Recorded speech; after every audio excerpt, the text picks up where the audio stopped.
Police সবসময় দুর্দিনে দুঃসময় সম্মুখযোদ্ধা হিসাবে সামনে এগিয়ে আসে।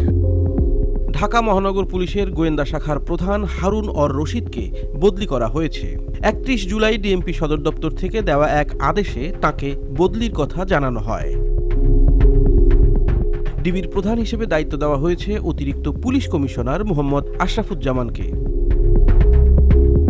এর আগে কোটা সংস্কার আন্দোলনের ৬ সমন্বয়কের সঙ্গে খাবার গ্রহণের ছবি নিজের ফেসবুক পেজে পোস্ট করায় হারুন অর রশিদের সমালোচনা করেছেন ক্ষমতাসীন আওয়ামী লীগ নেতৃত্বাধীন ১৪ দলীয় জোটের নেতারা।